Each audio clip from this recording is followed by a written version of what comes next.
बातमी क्रिकेट विश्वातून. इंग्लंडचा भारताविरुद्धचा टी20 संघ जाहीर करण्यात आला आहे. 22 जून रोजी यजमान इंग्लंड क्रिकेट बोर्डाने टी20 मालिकेसाठी 17 सदस्यीय संघ जाहीर केला आहे. हॅरी ब्रूक या मालिकेत इंग्लंडचं नेतृत्व करणार आहे. इंग्लंड क्रिकेट बोर्डाने याबाबतची माहिती सोशल मीडियावरून दिली आहे. तर आज आपण संपूर्ण संघ पाहणार आहोत.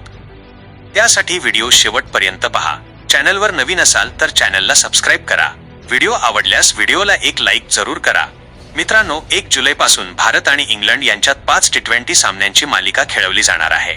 याच मालिकेसाठी इंग्लंड संघात अनुभवी आणि युवा खेळाडूंना संधी देण्यात आली आहे. युवा ऑलराऊंडर जेमन स्कोल्स याला पहिल्यांदाच संधी देण्यात आली आहे. तर असा असणार इंग्लंडचा 5 टी20 साठी संघ. हॅरी ब्रूक कर्णधार, Rehan Ahmed, Jofra Archer, Sonny Baker, Tom Banton, Jacob Bethell, Jos Buttler, James Coles, Jordan Cox, Sam Curran, Liam Dawson, Will Jacks, Saqib Mahmood, Adil Rashid, Phil Salt, Josh Tongue आणि ल्यूक वूड. तुम्हाला कसा वाटला हा संघ ते कमेंट करून सांगा.